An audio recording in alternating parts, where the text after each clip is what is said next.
Well, good evening, everybody. It's good to be with you. So this is the 12th in our series, Psalm 20. Amen. We're doing tonight. Thanks, Jim. And thanks, Jim. Yeah, and it's a different kind of psalm, this one. So they're all different, aren't they? But let's go and have a look. So we know what we're doing. We're going to learn something. We're going to actually do a bit of this tonight. We're going to learn a little bit about royal psalms. This is a royal psalm, and then we'll go ahead and get into it and go through it together like we normally do. Have a first pass. What did we think? What did we notice? And then we'll go through it a bit more deeply. Look at some connections, how it's used in the Bible, and have a bit of a chat about how what we see and how it affects us. So let's just talk about royal psalms for the moment. And this is certainly a royal psalm. It's one of the different kinds of psalms. Can anybody remember some of the other kinds of psalms? We talked about this, 4, 5, 6, 8 weeks ago. Different kinds of psalms. Yeah, there's laments. Lament is certainly one. Yep. Any other kind? Praise. Praise type psalms. Yeah. And there's a few other different ones. And one of the ones we did talk about, we mentioned, was the royal psalm, and here it is. So this is a royal psalm. And what a royal psalm is where there's a real focus on the king.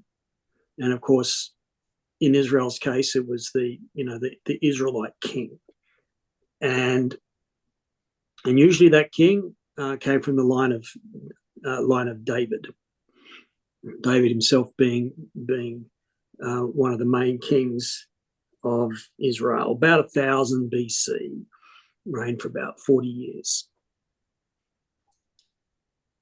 Other characteristics of the royal psalm is this idea of divine appointment. And so the king has been chosen by God and installed by God and protected by God. And so he's very central to Israel and the kind of the way they think about themselves, is that God is working, through the king as their kind of representative. So how it works as a psalm is they're often praying for the king, praying for the king to be successful, to have a long life, to be victorious in battle, that the king would be wise, this kind of thing. So they're oftentimes doing that. And then we can also see this covenantal themes. And so, and we have talked about this before, the idea of a covenant being, who could describe a covenant? What's a covenant? An agreement. It's an agreement. Yeah, it's a solid, it's like a vow. A vow. Well, it's a very relational kind of agreement. And what's a covenant that we have today? What was that, sorry? Wedding, yeah, marriage covenant. So two parties involved, and they're making promises to each other, and there's there might be a seal or a sign of the covenant, and that would be like a wedding ring, for example, today. And there might be various conditions around that, which we can also think of for marriage, and maybe blessings and curses as well go along with it. So and of course, the covenant in view here is the covenant that God made with David. And basically, that was a promise that he would establish David's throne forever. So 2 Samuel 7 talks about that. And then there's a lot of times there's a messianic hope, so that we can sort of see glimpses of there being a future king. And Christians will look at those and say, yes, we can see a future king, Jesus as Messiah, being talked about there in that line of David. So that's just some of the themes that we might see in a royal psalm, and you'll probably notice some of that tonight when we have a look at it. Okay, sorry, last one here, worship context. So there might be various sort of particular events in the life of Israel, such as the coronation of the king, king goes to war, national festivals, and so there's a worship context for the psalms, and that's really what we are going to see tonight is a psalm, a royal psalm, and there's a worship context, and we'll see what those events are. All right, so let's read the psalm.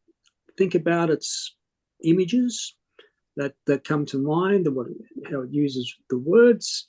How am I responding to that? Just encourage us all to reflect as we go through the psalm. How is this landing for me? What do I feel? What do I see? What do I understand as the words unfold for us? And then we'll have a chat about it. All right, let's go ahead and get into the psalm itself. This is Psalm 20. For the director of music, a psalm of David. May the Lord answer you when you are in distress. May the name of the God of Jacob protect you. May he send you help from the sanctuary and grant you support from Zion. May he remember all your sacrifices and accept your burnt offerings. May he give you the desire of your heart and make all your plans succeed. May we shout for joy over your victory and lift up our banners in the name of our God. May the Lord grant all your requests. Now this I know, the Lord gives victory to his anointed. He answers him from his heavenly sanctuary with the victorious power of his right hand. Some trust in chariots and some in horses, but we trust in the name of the Lord our God. They are brought to their knees and fall, but we rise up and stand firm. Lord, give us victory, give victory to the King. Answer us when we call. So that's it. It's only 9 verses. And you can see King there, and they're wanting success for the king and so forth. But yeah, first reading. Anything stand out for anybody? Any particular words, images, any structure, any pattern, anything that you felt as you're going through that? And also, what does it seem like the basic setting of the psalm would have been? So just open it up if anybody wants to comment on any of that. And then on the right hand side there, I've just got some lines, key ideas out of the psalm, just to remind us. Now, David's written this, but it's not clear who the audience is, who he's referring to. Is he referring to his Israelite nation, or? Right. Well, it seems like, yeah, he's written it, but I don't know. What does everybody else think before I jump in? Well, it seems a bit strange there in verse 2 where he says, grant you support from Zion. So he's not talking about Israel. Oh, so Zion's just another word, really, I think Zion is just another word for, God's holy hill, God's holy place, and Jerusalem. So basically, for the place where God is, help is going to come from God. I think that's the idea of that when he uses that phrase. Okay. Right. And yeah, So to me, it sounds like it's a speech. okay. Yeah, it's got a speech to it, like he's addressing, his men or something like that. And yeah, I because because it says in mine that the my Bible says David's the author, and it's the events in 2 Samuel 10 may have prompted this prayer. So yeah, it just kind of has a funny twist to it, really. Like we don't pray. I don't know. Do we pray like that? Yeah. So if it was a speech, what would be the occasion of the speech, do you think? I guess he's preparing, for preparing his army, Getting ready to go to war, right? Yeah. for a battle. Yeah. That does seem to be the setting, doesn't it? Mm. And yeah, we're thinking about going to the war. Kings went to war like all the time in those days as part of kind of really part of life in that part of the world in those days. And as we read the biblical accounts and even the extra biblical accounts, there's just war going on all the time, it feels like. Yeah, it's good. You see it as a speech. Yep. But there's also an element of a prayer about it as well, isn't there? Yeah. All right. Anything else?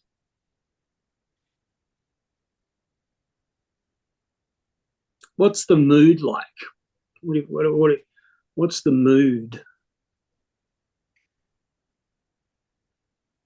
Pretty upbeat. Pretty confident. upbeat. Yeah. There's sort of a sense of confidence, isn't there? And then shout for joy. Lift up your banners. Yep. It does seem there's a calling out to God, but there seems to be quite a confidence going on here. Mm. Yeah. Any other thoughts? Any verse in particular stand out for anybody? Grab hold of that one. I like verse 7.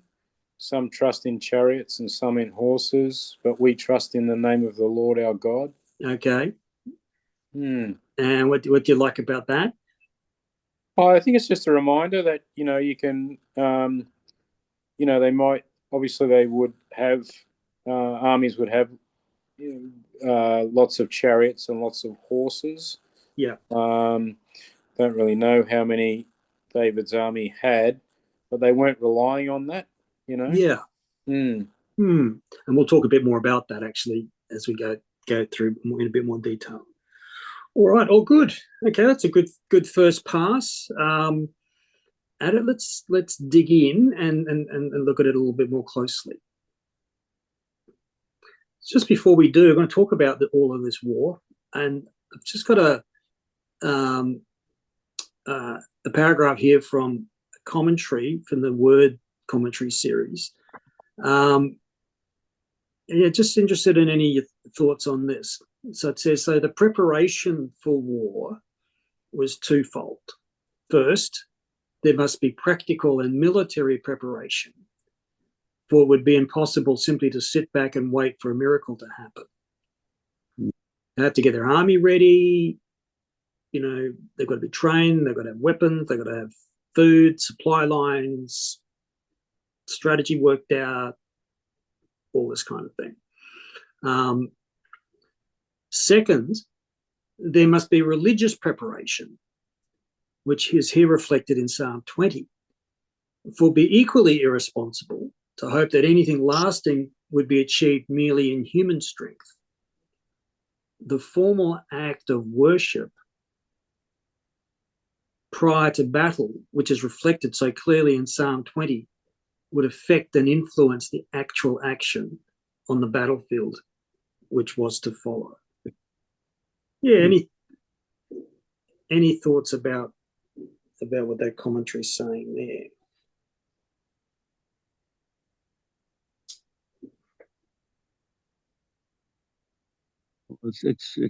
There's a book, or a couple of books that we read years ago by Frank Peretti, This Present Darkness and Piercing the Darkness. I don't know if you read them, and they talk a lot about it's fictional and perhaps a little bit on the charismatic bent, but it talks a lot about having prayer cover. You know, these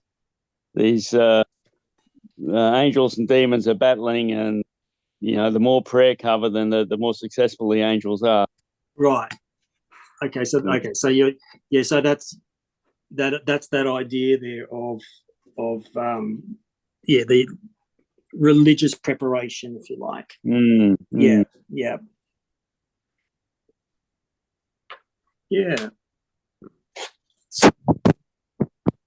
Okay. Anybody else? Any thoughts about that?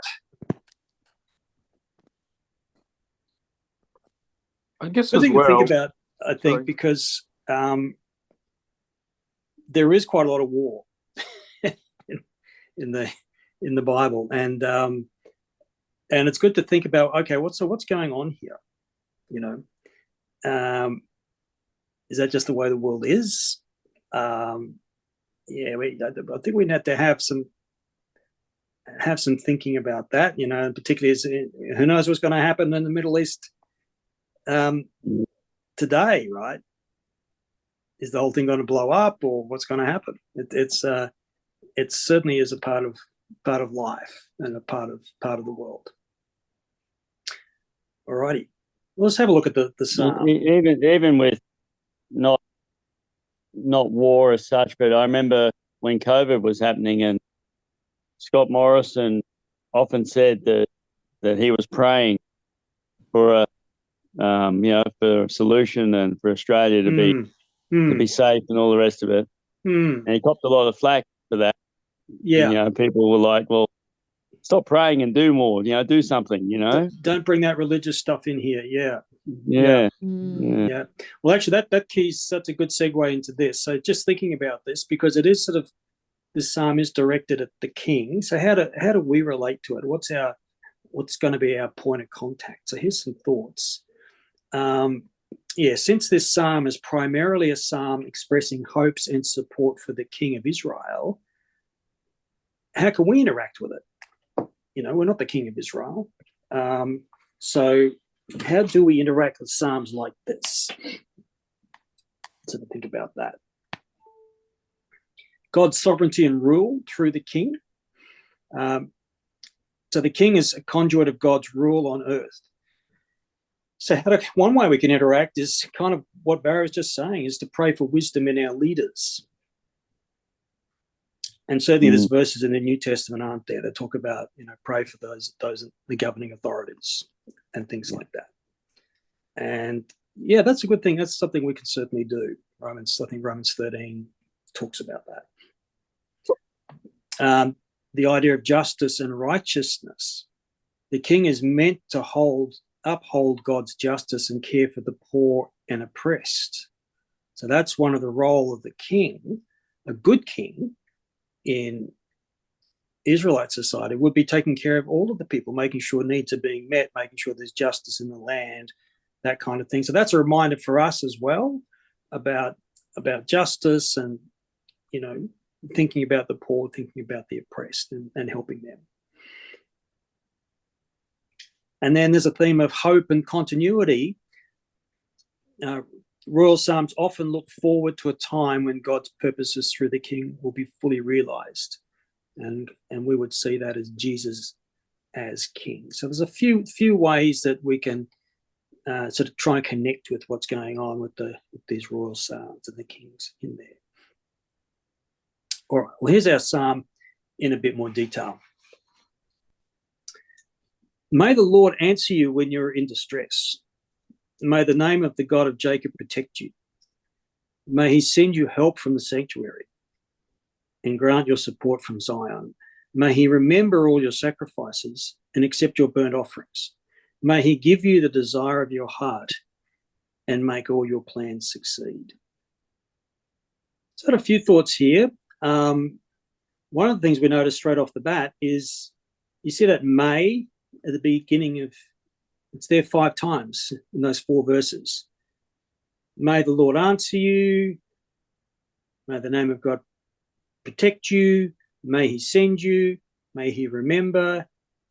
May he give you. So that's all. It's all expressing. It's a particular way of doing the verb in the sentence called a jussive, which expresses this idea of a wish, a prayer, a command to a third person. So that's a pattern that's very evident there in the Hebrew about the way the verb is formed. So in English they've translated it the same way as well, and it's typically how they translate it is may he do these things, may he do these things. Then look at verse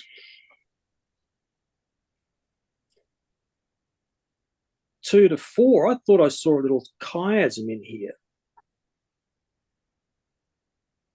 And so verse 2 is, or verse 1 and 2 is where they're wanting these things from God. May the God answer you and protect you, send you help, give you support. So that's all things that this psalm is praying to come from God. Then in verse 3, may he remember all your sacrifices and accept your burnt offerings. So what direction is that? Sacrifice and burnt offerings. That's going towards God. Towards God. Yeah, that's right. And then verse 4, may he give you the desire of your heart and make all your plans succeed. So that's coming from God again.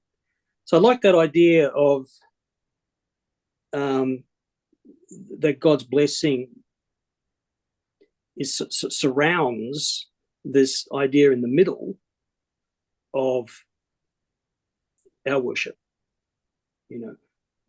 We give, so sacrifices and offerings is their worship, right? So so they've got this connection. It's just not all one way. That's the point. That's the point I got from that. Have a look at verse 4. What do you think that's saying, and what do you think it's maybe not saying?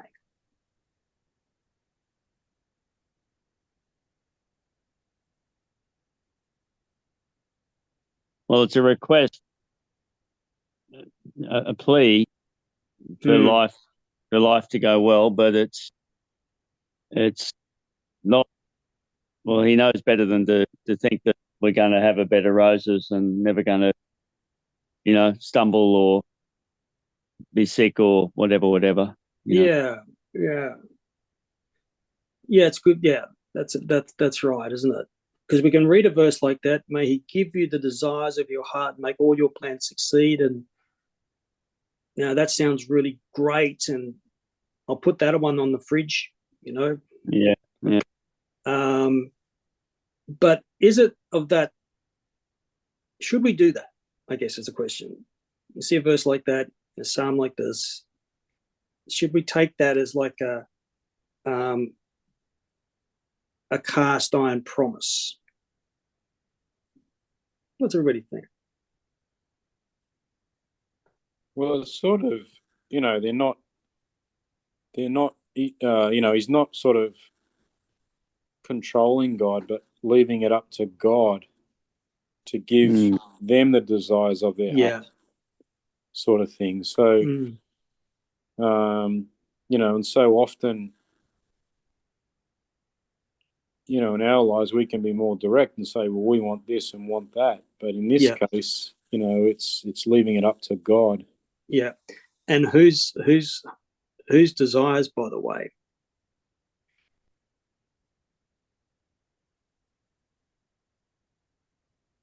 Desires of whose heart? Your Individuals. heart. Yeah, not my heart. That's right. So it's the prayer, isn't it? So he may, it's like he's, or the prayer is actually talking maybe to the king. May he give you, God, give you the desire of your heart and make all your plans succeed. May things go well. That's sort of cast in the form of a prayer, a prayerful request, isn't it? It's not a cast iron promise. So just sometimes we see verses like that in Psalms and other sort of poetic things. Just got to be careful there not to over personalize that. There's no harm in asking as long as you don't spit the dummy if it doesn't happen. That's right. Yeah, and also just thinking about here the direction of this. So they're praying on behalf of another person. So you think this is not David speaking now? It's more about David than him. Barry, before you mentioned it at the beginning, I actually hadn't thought about the fact that the psalm, it could be about David, but also written by David. I actually hadn't thought about that before you mentioned it. So yes, it's a psalm of David, but it does seem to be like a psalm in a particular, liturgical setting, or like maybe they're all coming together to worship in preparation for the king, and they're wanting the king to be successful, and it's like a prayer of the people. Maybe the priests are praying it, and that kind of thing. And so I think what he's really saying in verse 4 is the people are saying, well, may be successful in this battle, that kind of thing. Anything else anybody wants to mention about those 4 verses?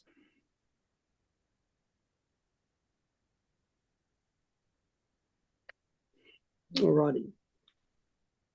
Let's look at the next 2.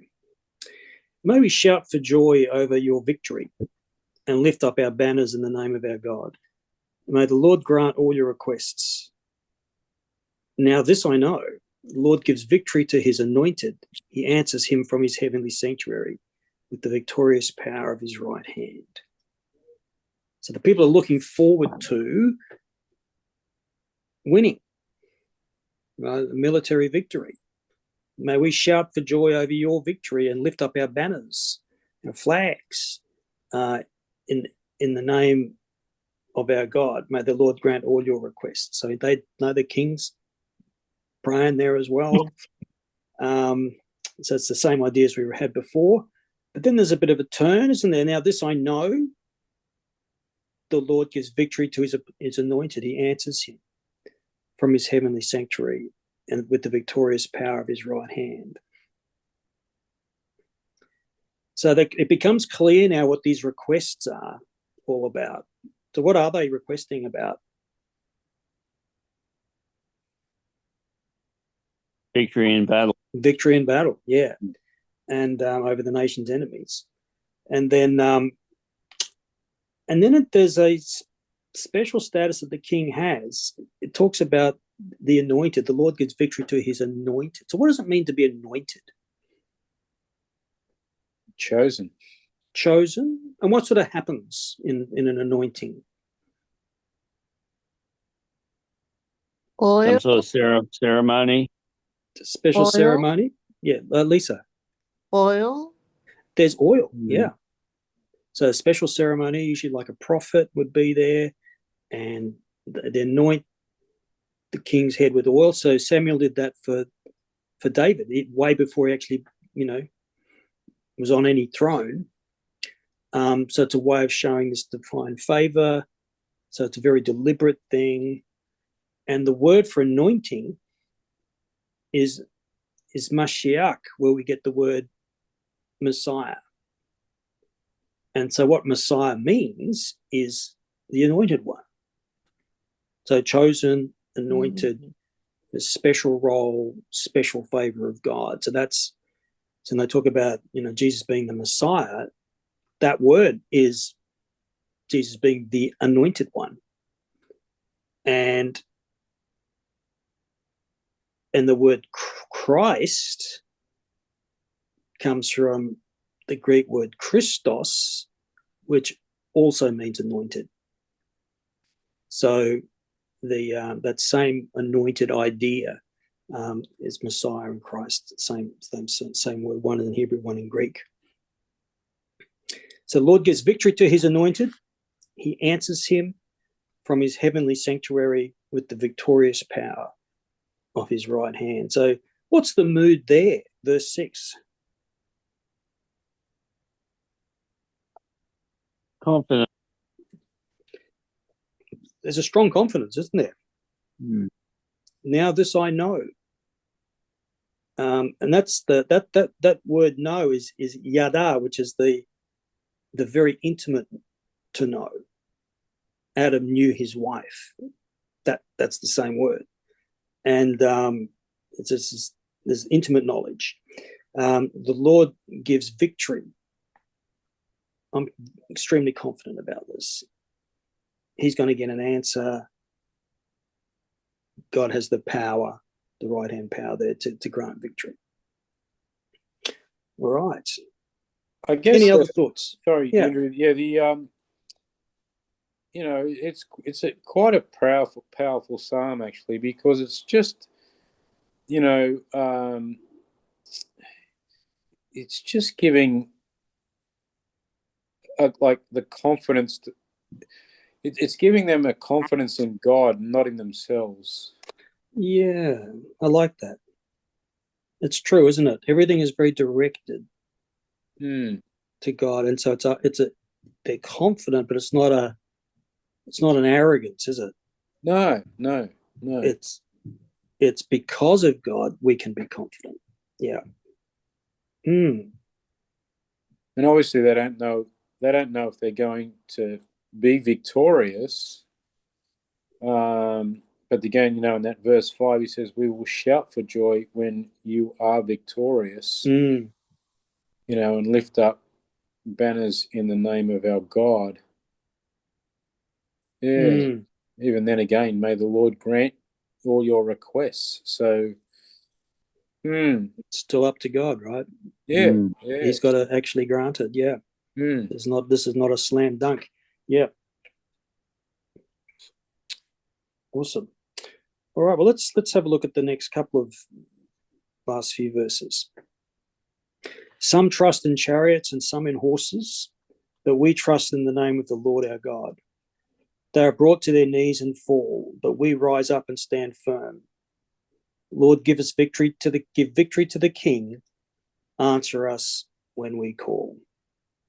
So it's becoming clearer and clearer, isn't it? About it's the people, praying that the King would be victorious in battle, and they're coming to God about that.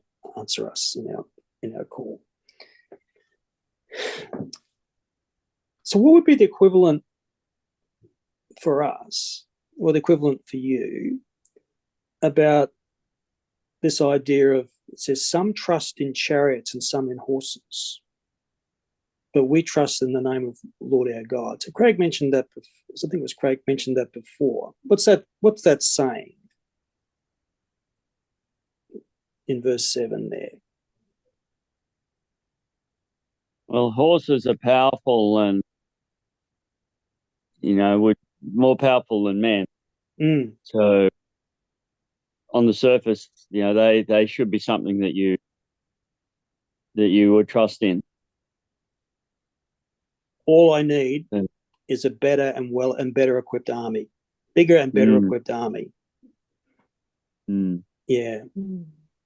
I guess these days we compare them with tanks or, and armored vehicles. Say, chariots would be literally tanks. Yeah. Yes. Yeah.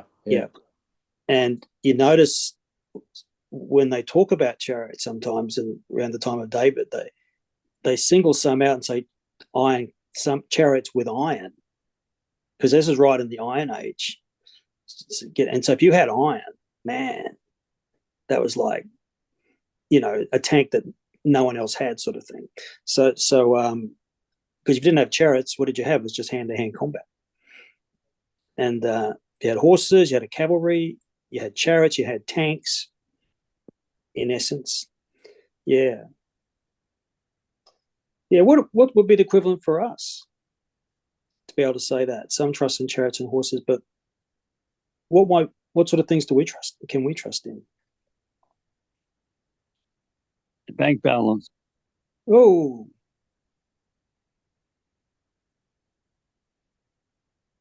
financial power. Mm. Yeah. Also, what is it?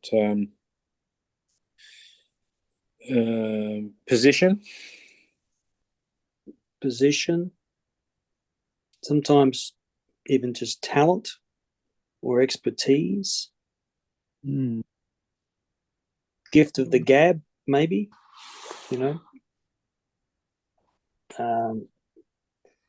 and you might get by on that for a while. But there's a good lesson in here, isn't there? Whatever it happens to be, the hard question is, well, what do I trust in most of all? God's given me some gifts, I have some abilities, whatever it happens to be. But the thing that's really important, I think he's saying, is that we trust in the name of God, and we're not going to forget that.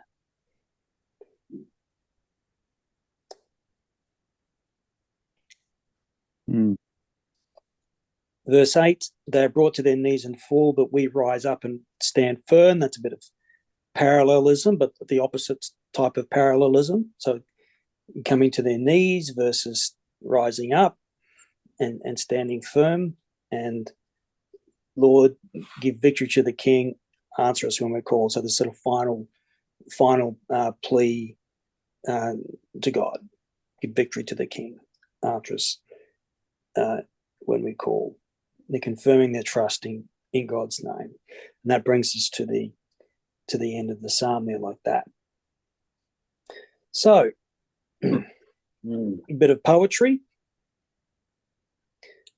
It ends the way it started. Verse 1, may the Lord answer you when you're in distress.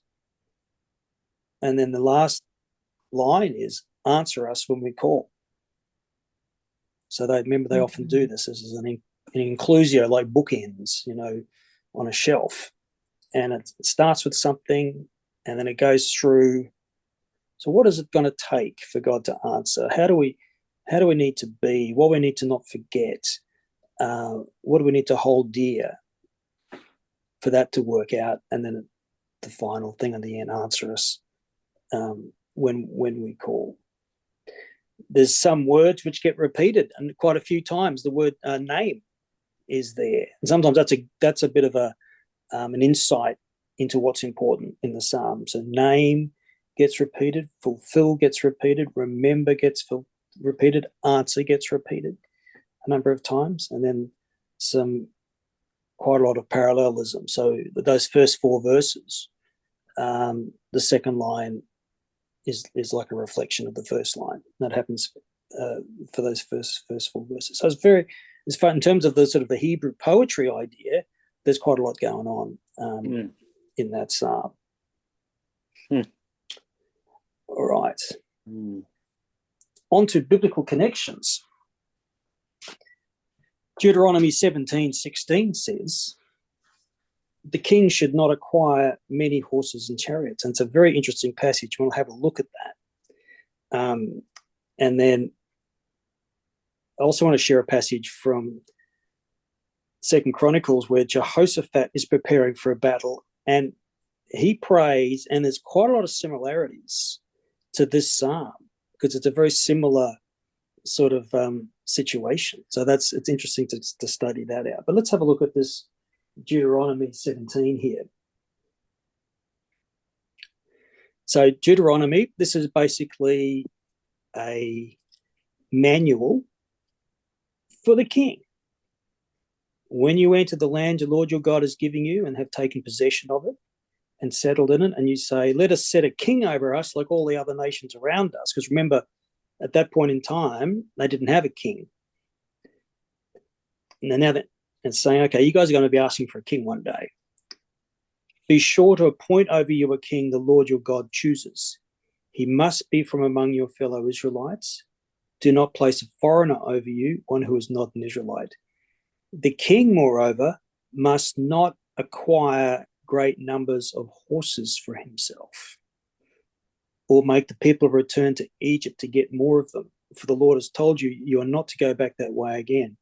He must not take many wives, or his heart will be led astray. He must not accumulate large amounts of silver and gold. When he takes the throne of his kingdom, he is to write for himself on a scroll a copy of this law taken from that of the Levitical priests. It is to be with him, and he is to read it all the days of his life, so that he may learn to revere the Lord his God and follow carefully all the words of this law and these decrees, and not consider himself better than his fellow Israelites, and turn from the law to the right or to the left. Then he and his descendants will reign a long time over his kingdom in Israel. So there's some pretty specific things there for the king, wasn't there? What's the king supposed to do? Or not supposed to do? Accumulate a lot of horses and chariots and things. Don't get lots of horses and chariots. What else?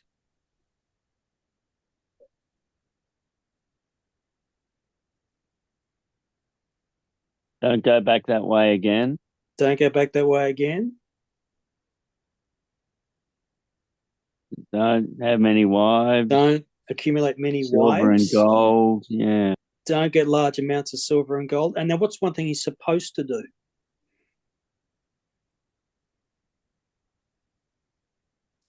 Write the law Write down. the law. Write the law down and read it all the days of his life. all the days of his life. Mm. Remember, Doug Jacoby used to say, everybody knows Acts 17:11. You know, the noble Bereans, right? Yeah. What about Deuteronomy 17? Read it all the days of your life, so that you may learn to revere the Lord and follow carefully. So that's very, very interesting that that's there like that. I can think of a king who may not have followed this. How did Solomon do? He screwed up big time. Why? How so? Well, he had too many wives. Only 1,000. Yeah. Yeah. Just too much gold. Too much gold. Yeah. Massive army. Palaces. Yeah. Palaces, army. Yeah. Yeah. So he's kind of like, on one hand, one way of looking at him, very successful. The land of Israel was never a bigger area geographically than it was under Solomon, but clearly did not.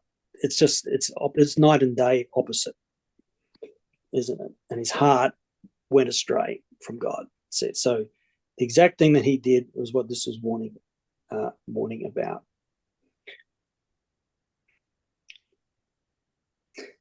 Now, here's the other passage, was in Chronicles. And so setting the scene in 1st and 2nd Chronicles is covering exactly the same material that Samuel and Kings covered. But the perspective of Chronicles so Chronicles is right at the end of the Hebrew Bible. In our Bibles, what's right at the end? The order that we're used to. What have we got? What's the last book in your Old Testament? Malachi. So we've got these prophets at the end. And Chronicles has been put next to Samuel and Kings because it's history. So they kind of put them all together like that. But in the Hebrew Bible, it's right at the end. And the idea is that it's looking back. It's like it's looking back at that time of the kings, with a different perspective, and another way of looking. So it's more reflective in that way. Tells the same, covers the same events, but has a different take on them. And here's the story about Jehoshaphat. And so after this, the Moabites and Ammonites with some of the Meunites came to wage war against Jehoshaphat. So there he is. He's the king in Jerusalem, and then all these armies are coming at him. Some people came and told Jehoshaphat, a vast army is coming against you from Edom, from the other side of the Dead Sea. It's already in Hazazon, that is En-Gedi. Alarmed, as you would be, Jehoshaphat resolved to inquire of the Lord, and he proclaimed a fast for all Judah. The people of Judah came together to seek help from the Lord. Indeed, they came from every town in Judah to seek him. So we're seeing a sort of quite a spiritual response there, aren't we? We can't just rely on our horses and chariots. We've got to rely on God here and seek God out. That was his first instinct. Then Jehoshaphat stood up in the assembly of Judah and Jerusalem at the temple of the Lord in the front of the new courtyard and said, Lord, the God of our ancestors, are you not the God who is in heaven? You rule over all the kingdoms of the nations. Power and might are in your hand, and no one can withstand you. Now, God, did you not drive out the inhabitants of this land before your people Israel and give it forever to the descendants of Abraham, your friend? They have lived in it and have built it as a sanctuary for your name, saying, if calamity comes upon us, whether the sword of judgment or plague or famine, we will stand in your presence before this temple that bears your name and will cry out to you in our distress, and you will hear us and save us. And it goes on. I haven't got it all here. But already you can see the words that I've bolded there. Why did I bold those words, do you think? Your hand, sanctuary, standing in your presence, name.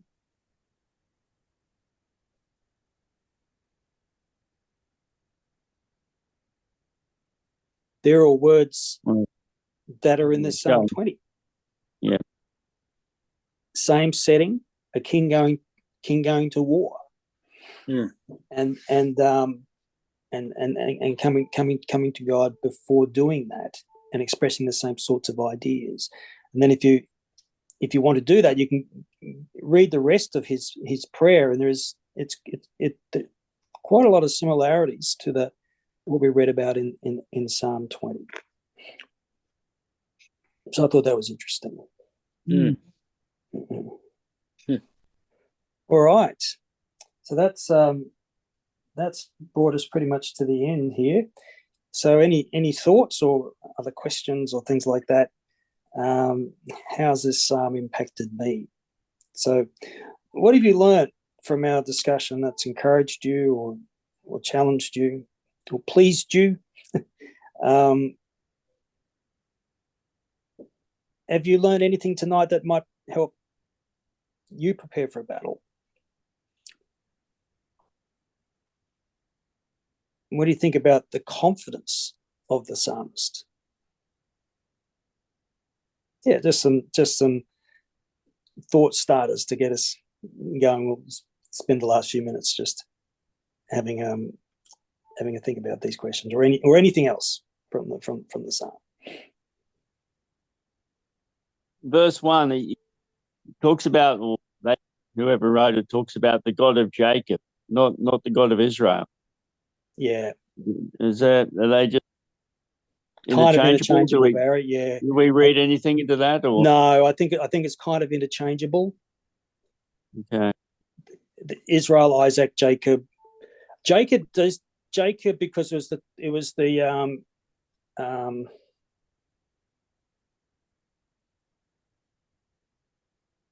Israel, Abraham, Isaac. Yeah, I mean, they're the same. Jacob is Israel. Is the same person, right? Yeah. Yeah, it is the same person. I'm just wondering why. I think it's just actually kind of just almost poetic. You know, they just don't want to use the same word all the time. I haven't detected any kind of shade of meaning. Right. Okay.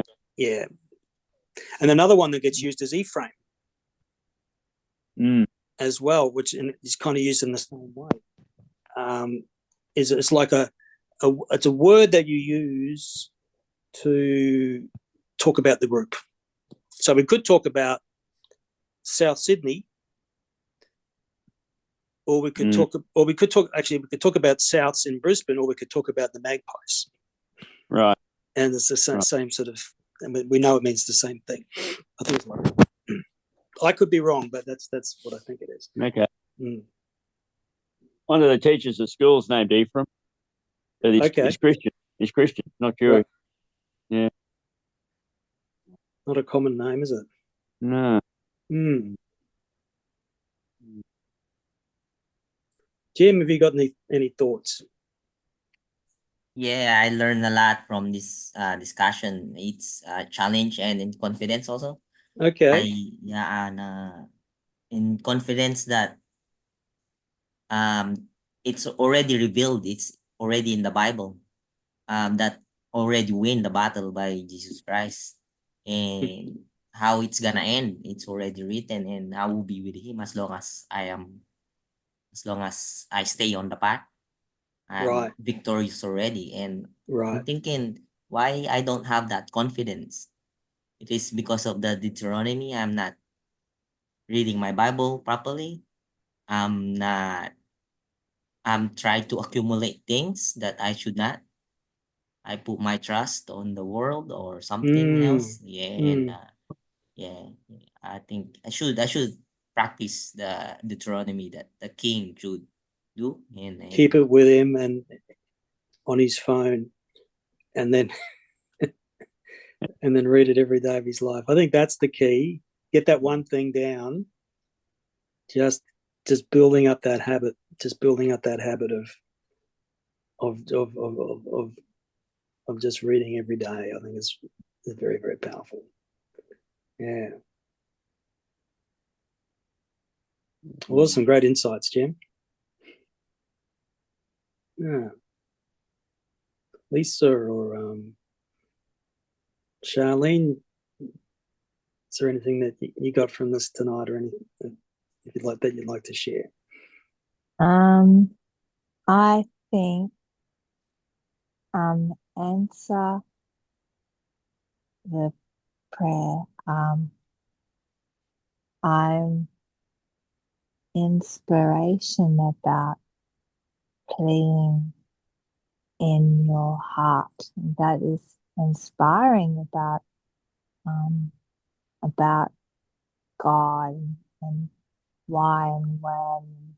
And inspiration is really humble and really like, what? But that is the truth of that. That's it. Awesome. Thanks, Charlene.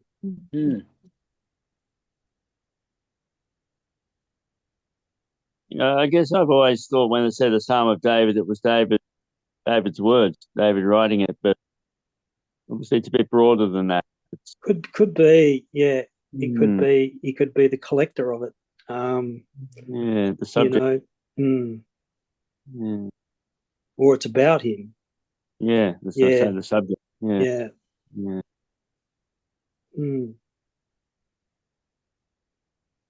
Although in my Bible here, it does say that David is the author.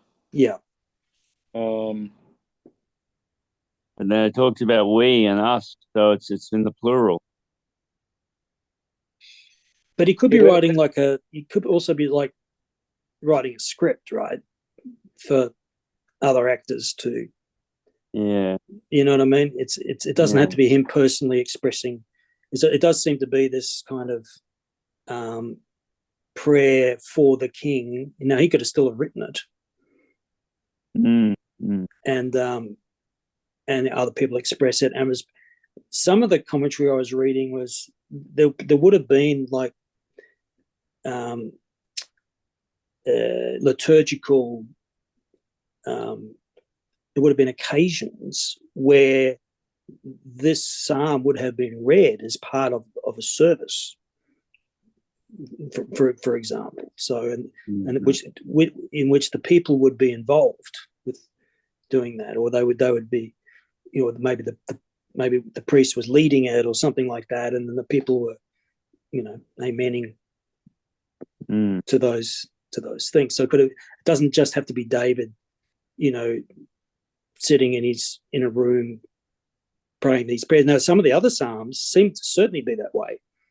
One person, they're pouring their heart out, it's them and God. But here, it seems to be more of a communal thing, doesn't it? It's the people, sort of collectively praying, for God to give victory to their king and God's king as well. Yeah, it's actually, it seems to chop and change, because verse 5 is we, and then verse 6 is I. Yeah. And then it goes at the end, it's answer us. Yeah. Well, there you go. I, we, us. Yeah. First person, second person. Yeah. We and us are kind of the same. Yeah. Yeah. Yeah. When you slow down and look at it, you can notice stuff like that. And which I think that's one of the great things about sitting with a psalm for a while, is that you start to notice little things like that you wouldn't have noticed first time through. Craig. Yeah, I just noticed as well, like in verse 6 there, now I know that the Lord saves his anointed. He answers him from his holy heaven with the saving power of his right hand. Again, we talked about the right hand previously with the sheep and the goats, and that's something now that just sort of you just shot out at me, that and Jesus obviously sitting at at his right hand as well. Right. So yeah. So the right hand was definitely the dominant hand, the hand with the sword. So that it kind of means power and powerful. It's got that kind of metaphorical meaning as well. Yeah, right. And yeah. Yeah. Just like left hand means sinister, doesn't it, Andrew? That does. Boring. Yes. Satanic left-handers. Yeah. Particularly if they leg spinners, right? So very good. Yeah, I think for me, just the sandwich. I think for me, the sandwich in the psalm of the sort of the confident expression back to God, and also the fact that there's an ongoing worship life, which is part of it, and that I think that creates part of the confidence. And we talked about and gave the sacrifices and kind of in the middle there. And so one reason that there's confidence is that because they're living a life of worshiping God. So now there's a crisis. They come to God, and they're not coming from nowhere. They're kind of already there.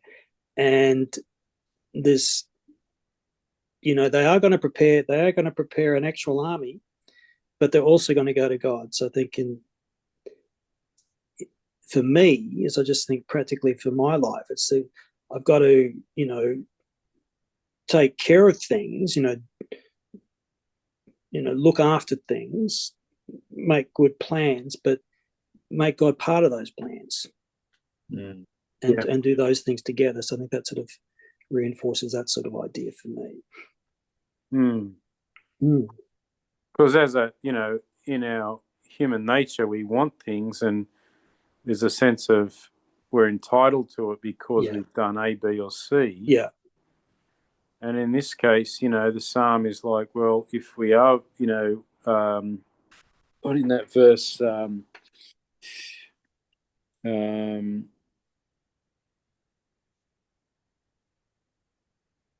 we will shout for joy when you are victorious. And it's still I mean, there's no guarantee of that, is there? It's sort of, but when they are, they will, lift up the banners in the name of God. And so I think sometimes we look at it around the wrong way. We think like good things happen to us, and then we're able to say, well, that was God's will, But these guys seem to have it right on.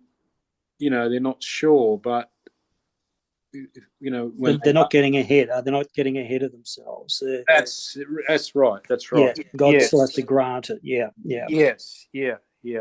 But they've got this relationship, which not cocky, but just there's this quiet confidence, because of their cultivated relationship. I think something like that. Yeah. And something comes to mind, like that's saying, God's in control and this kind of stuff, and it's like, well, yeah, but there is some truth in that, but again, it just comes down to that, the individual heart of, looking at it as the battles that we face, and whatever God has planned, then that's the way it is, sort of thing, And it feels like, from what you're saying, it's like a partnership. Yes, yes, yeah. So we don't hand everything off to God and wait, hope that the toys fall out of heaven or anything.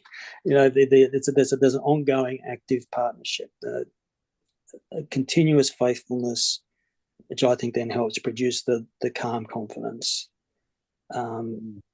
because we're in partnership with God. Yes. Yeah. Amen. All right. Well, that's been great to go through Psalm 20. I wasn't sure how that was going to go, actually, but I think there's been some good stuff come out of that tonight. Now, next week is Psalm 22, and that's a very important psalm.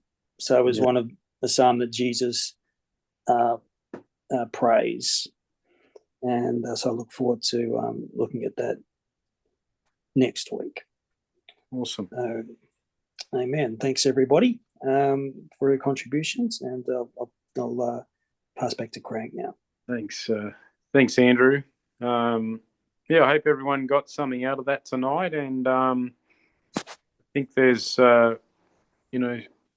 something that I guess sometimes we can take for granted about not reading and learning and that, but it's really up to us to take on that initiative and to really have this relationship, this partnership with God on our own, so I hope there was something in that for you, and thanks a lot for coming along again tonight, and look forward to, as Andrew said, Psalm 22, one of the most popular psalms, and looking forward to going through that. It's very familiar to everyone, and get in ahead and do some research, and have a read through it. So